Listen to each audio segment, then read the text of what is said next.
బాగుందా? దీనికి డబ్బులు నేను ఇస్తాను. ఆహా, ఇప్పుడు ఇలా దాచుకోవాల్సిన అవసరం లేదు. అవునా? మరి Malabar golden diamonds golden Bloom plan తో మీ సౌకర్యానికి తగ్గట్టుగా ప్రతి నెల చెల్లించొచ్చు. 11 నెలల తర్వాత అంతవరకు మీరు జమ చేసుకున్న డబ్బుతో బంగారం తీసుకోవచ్చు. 18% వరకు తరుగు ఛార్జీలు చెల్లించాల్సిన అవసరం కూడా లేదు. మరి ఇప్పుడు ఏం చేద్దాం? అంకుల్, ఒక గోల్డెన్ బ్లూమ్ ప్యాక్ చేయండి. నా కుటుంబం, నా సంబరం, నా మలబార్. నమస్తే, పీనే న్యూస్కు స్వాగతం. కొత్తగా వచ్చిన కూటమి ప్రభుత్వం శ్వేతపత్రాల పేరుతో ప్రజలపై పెనుభారాలు మోపాలని ప్రయత్నిస్తే ఊరుకునేది లేదని సిపిఐఎం రాష్ట్ర కార్యదర్శి కె శ్రీనివాసరావు హెచ్చరించారు. సుందరి భవన్లో జరిగిన మీడియా సమావేశంలో ఆయన పాల్గొని మాట్లాడారు. రాష్ట్ర ఆర్థిక పరిస్థితిని వైఎస్ఆర్ కాంగ్రెస్ పార్టీ ప్రభుత్వం దివాలా తీయించిందని అధికార పార్టీ రాష్ట్రాన్ని సాధికార దిశగా పయనింపజేశామని వైఎస్ఆర్ కాంగ్రెస్ పార్టీ ఒకరి మీద ఒకరు నిందలు వేసుకుంటూ కాలం గడపడం కాకుండా రాష్ట్రాన్ని గాడిలో పెట్టేందుకు ప్రయత్నం చేయాలని ఆయన అన్నారు. పెద్ద పెద్ద పరిశ్రమలకు రాయితీలు ఇచ్చి భూములు ఇచ్చి వారి నుండి పన్నులు వసూలు చేయడంలో రాష్ట్ర ప్రభుత్వాలు వైఫల్యం చెందాయని అన్నారు. ఈ కార్యక్రమంలో సిపిఎం జిల్లా కార్యదర్శి హనీఫ్, వ్యవసాయ కార్మిక సంఘ జిల్లా ప్రధాన కార్యదర్శి కంకణాల ఆంజనేయులు తదితరులు పాల్గొన్నారు. ఇప్పుడు ఒక ప్రభుత్వం దిగిపోయేటప్పుడు ఎంత ఉంది, ఎక్కేటప్పుడు ఎంత ఉంది, ఈ చేసే విమర్శలు రాజకీయ విమర్శలు. ఎక్కేవాళ్ళైనా దిగేవాళ్ళైనా సరే వీళ్ళంత ఎక్కువ భారాలు జనం మీద వేసి ఒకవేళ అవి చాలా అవుతే అప్పులు తెచ్చి ఆ అప్పుల మీద కట్టే వడ్డీలు కూడా జనం మీద వేస్తున్నారు. ఆ పాలసీ మారాలి. అందుకని జనం మీద భారాలు వేయకుండా నేను చెప్పింది, కేంద్రం నుంచి మనకు రావాల్సిన న్యాయం అనేటువంటి వాటా, గ్రాంటు, ముఖ్యంగా విభజన చట్టం ప్రకారం రెవెన్యూ లోటు రావాలి, రాజధాని నిధులు రావాలి, పోలవరం నిధులు రావాలి. ఇవేవి కూడా రావట్లేదు. ఏదో దయాదాక్షిణ్యంతో మన పట్ల దయతో ఇస్తున్నట్టుగా ఈరోజు చెప్పుకుంటున్నారు. దయతో ఇచ్చేందులో పైసా కూడా లేదు. మనకు హక్కుగా రావాల్సినవి ఇవ్వటం లేదు. అలాగే అదాని లాంటి కంపెనీలకి అదనంగా వాళ్ళకి మన భూములు ఉచితంగా ఇస్తున్నారు, వాళ్ళకి కోర్టులు అప్పచెప్పేస్తున్నారు తప్ప వాళ్ళ దగ్గర నుంచి మనకు వస్తున్న ఆదాయం ఏంటి? నేను ఒకటి, ఇప్పుడు ఈ కార్పొరేట్ల వల్ల రాష్ట్రానికి వస్తున్న ఆదాయం ఏంటి, ప్రజలకు జరిగే మేలు ఏమిటి, ఎన్ని ఉద్యోగాలు కల్పించారు వచ్చేవాళ్ళు, ఇవేమి చెప్పటాల. వాళ్ళని ముక్కు పెండండి, వాళ్ళ దగ్గర డబ్బులు ఉన్నాయి. ఇప్పుడు అంబానీ 5,000 కోట్లు పెట్టి పెళ్లి చేసుకున్న డబ్బులు ఎక్కువైపోయాయి కదా, కొడుకు పెళ్లి చేశారు. సైమల్టేనియస్గా జియో ఛార్జీలు పెంచేశారు, డబల్ చేసేసారు. జనం ముక్కు ఇవన్నీ వీటి మీద మాట్లాడకపోతే ఎలా? అవేవో వాళ్ళ సొంత వ్యవహారం లాగా అంటే ఎవరి డబ్బు ఇది? ప్రజల డబ్బు, వాళ్ళకి కట్టబెడుతుంది పాలకులు. అందుకని విధానపరమైనటువంటి మార్పులే రావాల్సినటువంటి అవసరం ఉంది. ప్రజల మీద భారాలు వేయకుండా కార్పొరేట్లు దగ్గర డబ్బులు ఉన్నాయి, మీరు భూములు ఇస్తున్నారు, మైనింగ్ ఇస్తున్నారు, అన్నీ ఇచ్చినప్పుడు వాళ్ళ దగ్గర పనులు వేయటానికేమి? కేంద్రం నుంచి మనకు రావాలి న్యాయమైనటువంటి వాటిని ముక్కుపిండి వసూలు చేయండి. అప్పుడు ప్రజలకు ఇంకా ఎక్కువ సౌకర్యాలు ఇవ్వచ్చు. ఇప్పుడు ఈ పథకాలన్నీ కూడా ఈ నెలనే అమలు జరపవచ్చు, వెనక ముందు చూసుకోవాల్సిన అవసరం కూడా లేదు. గత ప్రభుత్వం లొంగిపోయింది, తప్పు చేసింది. ఈ ప్రభుత్వం అయినా పోరాడాలి కదా, పోరాటానికి బదులు వీళ్ళు కూడా లొంగిపోదు పరిస్థితి ఉండకూడదు. రాష్ట్ర మాజీ మంత్రి బాలినేని శ్రీనివాసరెడ్డిపై సిబిఐ ఎంక్వైరీ వేయాలని టీడీపీ సీనియర్ నాయకులు పెద్దిరెడ్డి సూర్యప్రకాష్ రెడ్డి డిమాండ్ చేశారు. వారి కార్యాలయంలో ఏర్పాటు చేసిన మీడియా సమావేశంలో పెద్దిరెడ్డి మాట్లాడుతూ మాజీ ఎమ్మెల్యే బాలినేని శ్రీనివాసరెడ్డికి సంబంధం ఉన్న గ్రానైట్ మాఫియా భూ కబ్జాలపై సిబిఐ ఎంక్వైరీ వేస్తామని తెలిపారు. స్వయంగా తానే సిబిఐ ఎంక్వైరీ కోర్టుకు వెళ్లి పీ వేస్తానని తెలిపారు. గ్రానైట్ వ్యాపారాల్లో పేరుగాల్చినటువంటి సిద్ధ హనుమంతరావు గారి చేత ఏదైతే 55/3లో సర్వే నెంబర్ 55/3లో 12 ఎకరాల క్వారీ పర్మిట్లు లేకుండా ఏపీఎన్ఎండిసి ద్వారా ఇప్పించి నీ బినామీగా వాస్తవంగా వాళ్ళు చేయాల్సిన అవసరం వాళ్ళకి ఆ కర్మ. నీకు నీ అధికారాన్ని అడ్డం పెట్టుకొని, నీ మంత్రి పదవిని అడ్డం పెట్టుకొని ఆయన చేత బలవంతంగా ఏపీఎండిసి క్వారీ ఆ కంపెనీ వాళ్ళకి ఇప్పించి వాళ్ళ చేత అక్రమ మైనింగ్ చేపించిన మాట వాస్తవా కాదా? ఎందుకంటే గూగుల్ టేక్ ఓవర్లో కూడా ఫొటోస్ కానీ ఈరోజు శాటిలైట్ ఫొటోస్ కొట్టినా కూడా ఆ క్వారీ వర్క్ చేసిందా లేదా కూడా ఇవాళ తెలుసుకోవచ్చు. అలానే పోతే ఈసీ ఎన్విరాన్మెంట్ క్లియరెన్స్ లేకుండా కూడా క్వారీ చేయకూడదు, అయినా వాళ్ళ చేత చేపించావు. ప్రతి నెల 3 కోట్ల రూపాయల నుంచి మరి లాస్ట్ 3 సంవత్సరాల్లో వాళ్ళ చేత మరి అక్రమ మైనింగ్ చేయించినటువంటి దుర్మార్గుడు నువ్వా కాదా?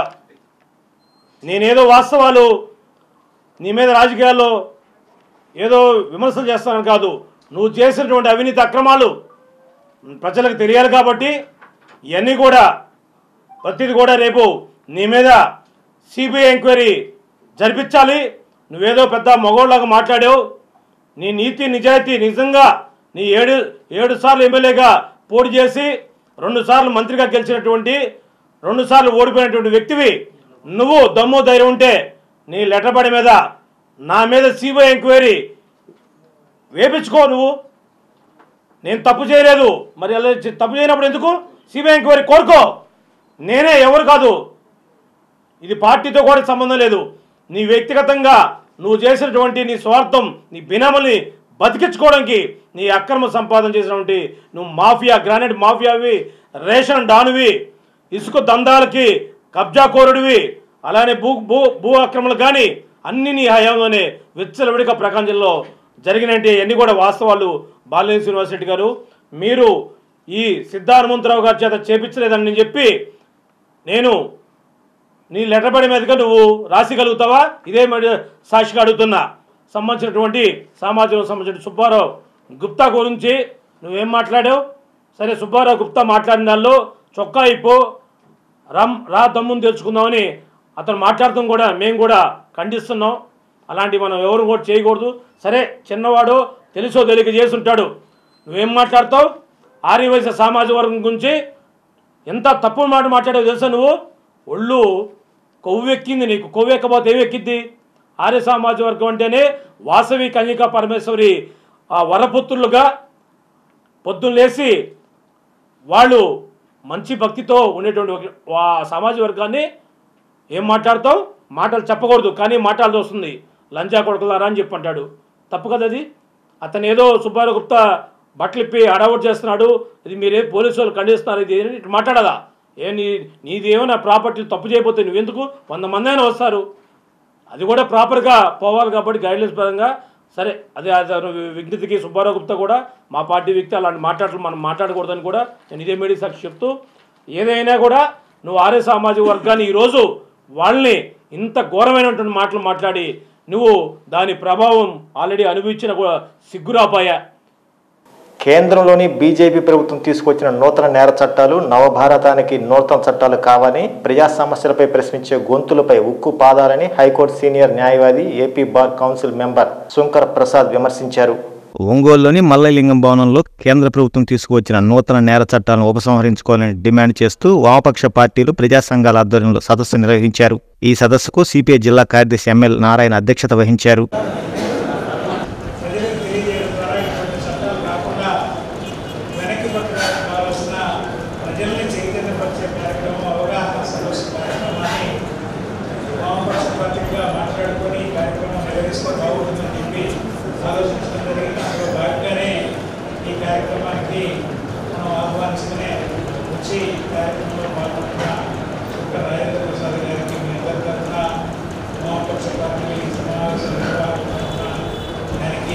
చట్టాలు తీసుకొస్తున్నామని చెప్పి పేరుతోటి ఇవి భారతీయ చట్టాలు అని, మనం స్వాతంత్రం వచ్చిన తర్వాత మనం పాలకులు తెచ్చినటువంటి చట్టాలను ఎందుకు అమలు చేయాలి అని భారతీయత ఉట్టిపడతా ఉందనేటువంటి కేంద్ర ప్రభుత్వం చెప్పడం జరిగింది. కానీ ఈ చట్టాలను కనుక మనం నిశ్చితంగా పరిశీలించినట్లయితే పాత చట్టాలనే కాపీ అండ్ పేస్ట్ చేసి ఒక 10% మాత్రం మార్చి, వీటి పేర్లు మార్చి, సెక్షన్లను మార్చినటువంటి 10% కూడా ఏంటంటే ప్రజలకి, భారత పౌరులకి వ్యతిరేకంగాను, అధికారులకి, పోలీసులకి ఎక్కువ అధికారాలను కట్టబట్టేవిగాను, పోలీసు రాజ్యాన్ని తీసుకొచ్చే విధంగాను తీసుకురావటం జరిగింది. పౌరులకి కనీసం ఉన్నటువంటి హక్కుల్ని రద్దు చేయటం, అదేవిధంగా ఇంతవరకు ఉన్నటువంటి దేశద్రోహం అనే కేసును సెక్షన్స్ని మేము రద్దు చేస్తున్నామని చెప్పి దానికి మించినటువంటి నల్ల చట్టాలను తీసుకురావటం జరిగింది.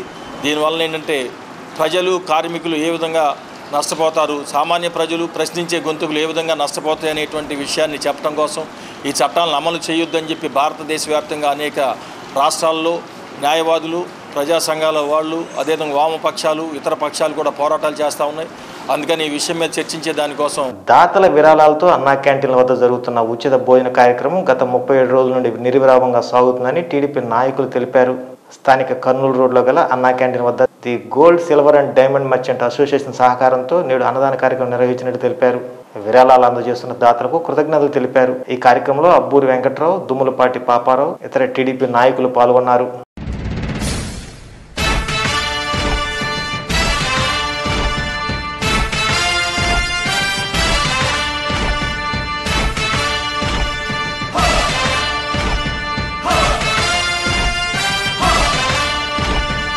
కదలి రండి తెలుగుదేశ కార్యకర్తలారా,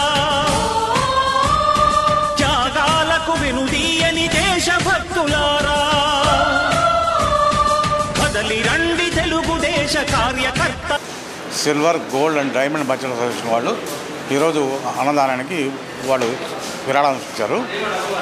ఇది నిరాటకంగా అవుతుంది. ఆగస్టు 14 వరకు, అంటే ఆగస్టు 15వ తారీఖున ప్రభుత్వం అధికారికంగా అన్నా క్యాంటీన్లు ప్రారంభిస్తుంది. అప్పటి వరకు జనార్దన్ గారి సూచన మేరకు మేము స్వచ్ఛందంగా విరాళం సేకరించి ఈ అన్నదాన కార్యక్రమాన్ని నిర్వహిస్తున్నాము. ఈ అన్నదానం నిర్వహించడంలో మాకు ఎంతోమంది సహకరిస్తున్నారు.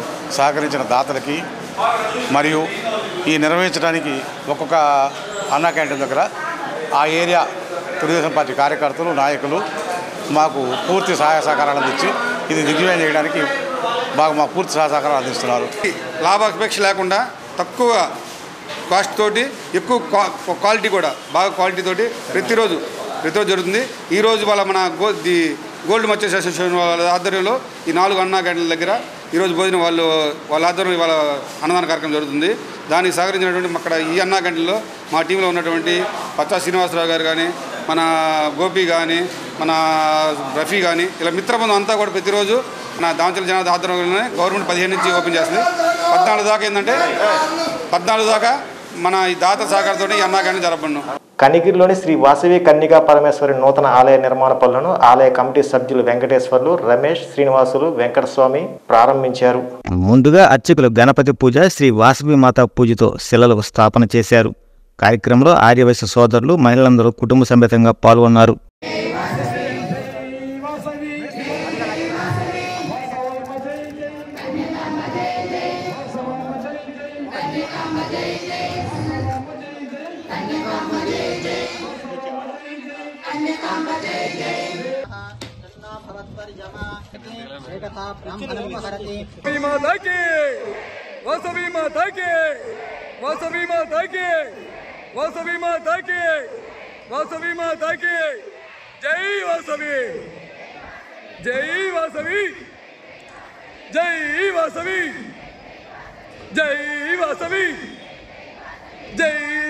స్థానిక లాయర్పేట సాయి మందిరం వద్ద గల సిద్ధాస్ పిరమిడ్ ధ్యాన కేంద్రం నందు పత్రిజీ మహిళా మౌన జ్ఞానయోగం కార్యక్రమాన్ని నిర్వహించారు. ఈ కార్యక్రమంలో మాస్టర్ శివ, శ్రీమతి రేవతి, శ్రీనివాస్ గాంధీ తదితరులు పాల్గొని మాట్లాడారు. రాజ్యాలు పాలించారు. వాళ్ళందరూ ఏరి చిన్న కుటుంబ ముక్తి, పదవుల ముక్తి ఎక్కడ లేదు. కనుక ఈ 3 అంటే సత్వగుణం అంటే ప్రకృతి నుంచి అన్నీ వస్తున్నాయి కదా. నీకు శరీరం ఎక్కడ వచ్చింది? నమ్మి వైరినం సారు ఎన్నిసార్లు చెప్పారంటే రజోగుణంలో మాత్రం ఎక్కువ జన్మలు తీసుకోవద్దు మిత్రులారా. చాలా పాపమైనది, ఆత్మకి మహాశత్రువు. ఎన్ని జన్మలుగానే ఇది కర్మ చేయిస్తుంది. రజోగుణం అంటే ఎవరు? మన పురాణాల్లో రామ. తనకి ఎన్నున్నా ఎన్ని వాళ్ళ దగ్గర వారం లేడు. ఇది రజోగుణం. మరి తక్కువ కాదు, ఇది కర్మలు చేకొస్తుంది కదా. తమగుణం తక్కువ కదా. మరి సప్తగుణం ఎలాగండి దుఃఖం అంటాం మనం.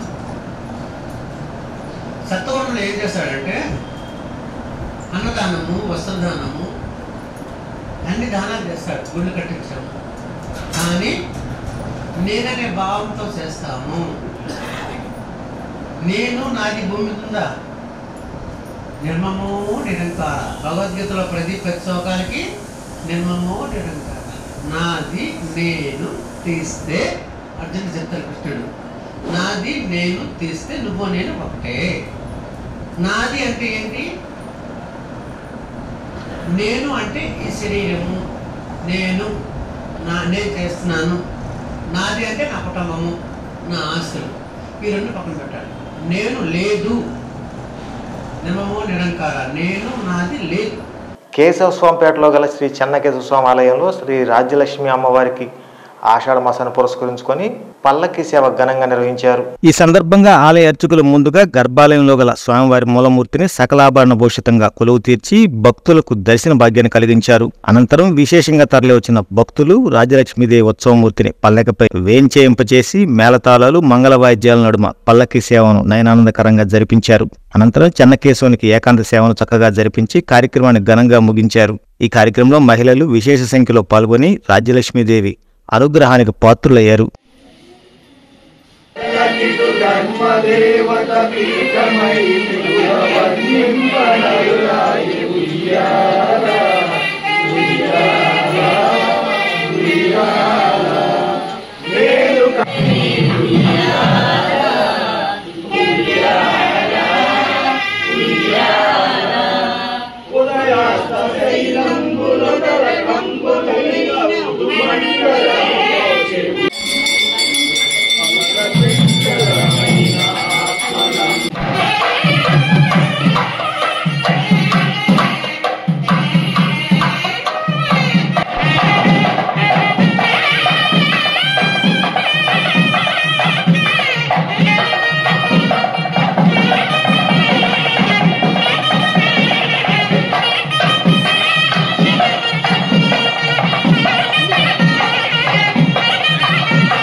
ఈ వార్త ఇంతటితో సమాప్తం.